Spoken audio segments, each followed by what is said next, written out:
ചരിത്രപരമായും സാംസ്കാരികപരമായും വളരെയധികം പ്രസിദ്ധമായ കാവേരി നദീതീരത്തെ ശ്രീരംഗപട്ടണത്തുള്ള ടിപ്പു സുൽത്താൻ്റെ ഗുംബസിലേക്കാണ് നമ്മുടെ ഇന്നത്തെ യാത്ര. ടിപ്പു സുൽത്താനെയും അദ്ദേഹത്തിൻ്റെ കുടുംബാംഗങ്ങളെയും അടക്കം ചെയ്ത ഇടമാണിത്.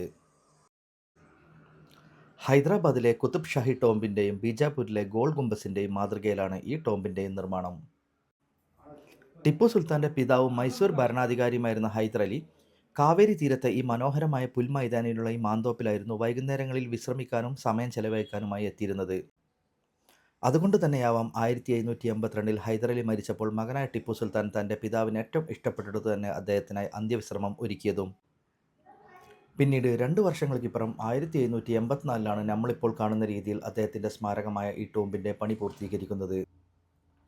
തൻ്റെ പിതാവിന് വേണ്ടി നിർമ്മിച്ച ഈ കുടീരത്തിൽ പിന്നീട് സുൽത്താൻ്റെ മാതാവായ ഫാത്തിമ ഫക്രുന്നീസയും അവരുടെ മരണശേഷം അടക്കം ചെയ്യുകയുണ്ടായി. വർഷങ്ങൾക്കിപ്പുറം 1799 മെയ് 4 ശ്രീരംഗപട്ടണത്ത് വെച്ചുണ്ടായ 4ാം മൈസൂർ ആംഗ്ല യുദ്ധത്തിൽ ചരിത്രത്തിലെ സമാനതകളില്ലാത്ത ചതിയിലൂടെ തൻ്റെ പട്ടാളത്തിൻ്റെ റെജിമെൻ്റ് ക്യാപ്റ്റനായ മീർ സാദിഖിൻ്റെയും വെള്ളക്കാരൻ്റെയും ചതിയിൽ തളർന്നു വീണ ടിപ്പു സുൽത്താൻ എന്ന മൈസൂർ കടുവയെ സ്വന്തം മാതാപിതാക്കളുടെ ചാരത്ത് തന്നെ കബറടക്കുകയായിരുന്നു. ഈ കാണുന്ന 20 അടിയോളം ഉയരത്തിലുള്ള താഴികക്കുടത്തിന് താഴെയായി ഇവിടെയാണ് സുൽത്താനെയും അദ്ദേഹത്തിൻ്റെ മാതാപിതാക്കളെയും അടക്കം ചെയ്തത്. ചന്ദനത്തിരികളുടെയും വിവിധ ഇനം സുഗന്ധദ്രവ്യങ്ങളുടെയും പൂക്കളുടെയും സുഗന്ധം നിറഞ്ഞ തണുത്തൊരു അന്തരീക്ഷമാണ് ഇതിനകത്ത്.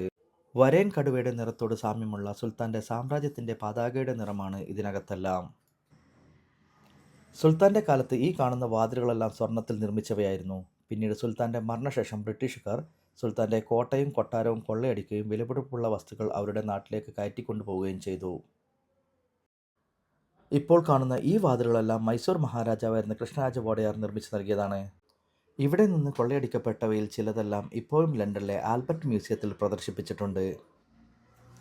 ഇവിടെ പുറത്തും മുറ്റത്തുമായി സുൽത്താൻ്റെ കുടുംബാംഗങ്ങളുടെയും ഉദ്യോഗസ്ഥരുടെയും കബറിടങ്ങൾ കാണാം. ഇതിൽ മുകൾ ഭാഗം കൂർത്തിരിക്കുന്നത് പുരുഷന്മാരുടെയും മുകൾ ഭാഗം പരന്നിരിക്കുന്നത് സ്ത്രീകളുടെയും കബറിടങ്ങളാണ്. ഈ കാണുന്നതാണ് സുൽത്താൻ്റെ ബീവി റുഖിയ ബീഗത്തിൻ്റെയും മകൻ നിസാമുദ്ദീൻ്റെയും കബറിടങ്ങൾ. ആംഫി ബോണറ്റിൽ തീർത്ത ഈ ഗുംബസിനെ താങ്ങി നിർത്തുന്നത് പേർഷ്യയിൽ നിന്ന് കൊണ്ടുവന്ന ഒറ്റക്കല്ലിൽ തീർത്ത ഈ 36ഓളം കറുത്ത ഗ്രാനൈറ്റ് തൂണുകളാണ്. ഈ 36 തൂണുകളും ഹൈദർ അലിയുടെയും മകൻ ടിപ്പു സുൽത്താൻ്റെയും 36 വർഷത്തെ ഭരണകാലത്തെയാണ് സൂചിപ്പിക്കുന്നത്. ഗുംബസിന് പുറത്തായി കാണുന്ന മസ്ജിദുൽ അഖ്സ എന്ന ഈ പള്ളിയിലാണ് മാതാപിതാക്കളുടെ കബറിടം സന്ദർശിക്കാനെത്തുമ്പോൾ സുൽത്താൻ പ്രാർത്ഥന നടത്തിയിരുന്നത്. ഈ കാണുന്ന ഇടത്ത് വെച്ചാണ് സുൽത്താൻ്റെ ജനാസ പരിപാലിച്ചത്.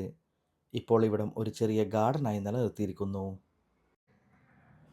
പുരാവസ്തു വകുപ്പിന് കീഴിലുള്ള ഒരു സംരക്ഷിത സ്മാരകമാണ് ഇന്നിവിടം.